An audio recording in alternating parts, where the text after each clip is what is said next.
کیا آپ جانتے ہیں کہ حضور پاک صلی اللہ علیہ وسلم کو قتل کرنے کی سازش کس نے کی تھی؟ اور کیا آپ کو معلوم ہے کہ کافروں کی یہ سازش کیسے ناکام ہوئی؟ تو چلیے چلتے ہیں آج کی ویڈیو کی جانب۔ جب دارالندوہ میں نبی اکرم صلی اللہ علیہ وسلم کے قتل کی مجرمانہ قرارداد طے ہو چکی تو حضرت جبرائیل علیہ السلام اپنے رب تبارک و تعالیٰ کی وحی لے کر آپ کی خدمت میں حاضر ہوئے اور آپ کو قریش کی سازش سے آگاہ کرتے ہوئے بتلایا کہ اللہ تعالیٰ نے آپ صلی اللہ علیہ وسلم کو یہاں سے روانگی کی اجازت دے دی ہے، اور یہ کہتے ہوئے ہجرت کے وقت کی تعین بھی فرما دی کہ آپ یہ رات اپنے اس بستر پر نہ گزاریں جس پر اب تک گزارا کرتے تھے۔ اس اطلاع کے بعد نبی اکرم صلی اللہ علیہ وسلم ٹھیک دوپہر کے وقت حضرت ابوبکر رضی اللہ تعالیٰ عنہ کے گھر تشریف لے گئے تاکہ ان کے ساتھ ہجرت کے سارے پروگرام اور مرحلے طے فرما لیں۔ حضرت عائشہ رضی اللہ تعالیٰ عنہ کا بیان ہے کہ ٹھیک دوپہر کے وقت ہم لوگ حضرت ابوبکر رضی اللہ تعالیٰ عنہ کے مکان میں بیٹھے تھے کہ رسول پاک صلی اللہ علیہ وسلم چہرے پر کپڑا ڈالے ہوئے تشریف لائے۔ یہ ایسا وقت تھا جس میں آپ تشریف نہیں لایا کرتے تھے۔ آپ اندر داخل ہوئے، پھر حضرت ابوبکر رضی اللہ تعالیٰ عنہ سے فرمایا، تمہارے پاس جو لوگ ہیں انہیں ہٹا دو۔ حضرت ابوبکر رضی اللہ تعالیٰ عنہ نے کہا، یا رسول اللہ، آپ پر میرے باپ فدا ہوں، بس آپ کی اہل خانہ ہی ہیں، یعنی حضرت عائشہ رضی اللہ تعالیٰ عنہ۔ ان سے حضور پاک صلی اللہ علیہ وسلم کا نکاح ہو چکا تھا۔ آپ صلی اللہ علیہ وسلم نے فرمایا، اچھا، مجھ کو ہجرت کی اجازت ہو گئی ہے۔ عرض کیا، یا رسول اللہ، میرے بارے میں کیا حکم ہے؟ فرمایا، تم ساتھ چلو گے۔ عرض کیا، میں نے اس غرض کے لیے 2 اونٹنیاں تیار کر رکھی ہیں، ان میں سے جو پسند ہو وہ حاضر ہے۔ فرمایا، اچھا، مگر قیمت کے ساتھ۔ واقدی نے اس اونٹنی کا نام قصوہ اور ابن اسحاق نے جدہ لکھا ہے۔ اس کے بعد ہجرت کا پروگرام طے کر کے رسول پاک صلی اللہ علیہ وسلم اپنے گھر تشریف لائے اور رات کی آمد کا انتظار کرنے لگے۔ حضرت ابوبکر رضی اللہ تعالیٰ عنہ نے پہلے ہی ایک راستوں کے ماہر شخص عبداللہ بن رقیق کا اجرت پر انتظام کر رکھا تھا، جو بنی دیل سے تعلق رکھتا تھا۔ اگرچہ مشرک تھا مگر قابل اعتماد تھا۔ اونٹنیاں اس کے حوالے کی اور کہا، جس جگہ بلایا جائے پہنچ جانا۔ ادھر قریش کے اکابر مجرمین نے اپنا سارا دن مکے کی پارلیمان دارالندوہ کی طے کردہ قرارداد کے نفاذ کی تیاری میں گزار دی، اور اس مقصد کے لیے ان اکابر مجرمین میں سے 11 سردار منتخب کیے گئے۔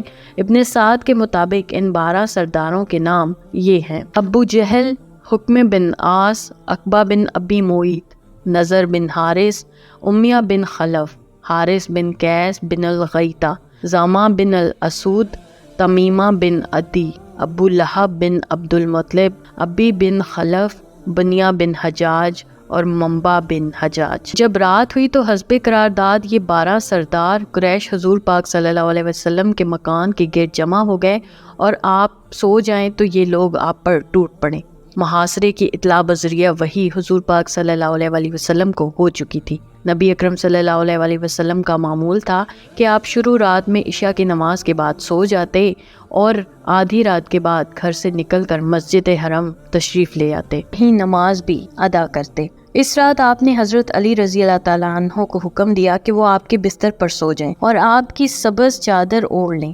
آپ صلی اللہ علیہ وسلم وہی چادر اوڑھ کر سویا کرتے تھے، اور یہ بھی بتایا کہ تمہیں ان کے ہاتھوں کوئی غذا نہیں پہنچے گی۔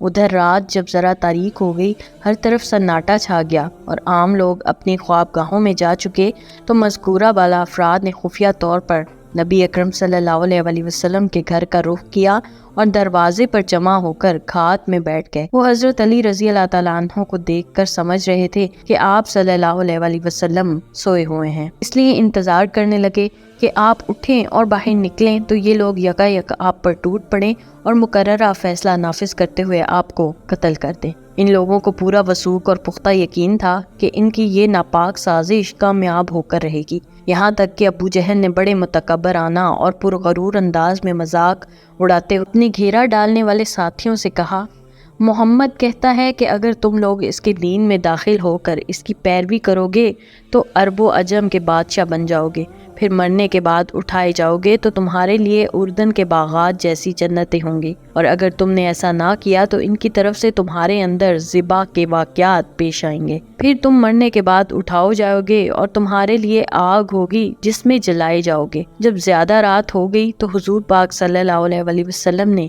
مٹھی بر خاک پر سورہ یاسین کی آیت فَغْشَيْنَاهُمْ فَهُمْ لَا يُبْصِرُونَ پڑھ کر دم کیا اور خاک ان کے سروں پر ڈالی، لیکن اللہ نے ان کی نگاہیں پکڑ لیں اور وہ آپ کو دیکھ نہ سکے۔ ان کی آنکھوں پر پردے پڑ گئے اور آپ ان کے درمیان میں سے نکل گئے اور ان کو خبر نہ ہوئی۔ حضور پاک صلی اللہ علیہ وسلم سیدھے حضرت ابو بکر رضی اللہ تعالیٰ عنہ کے گھر تشریف لے گئے۔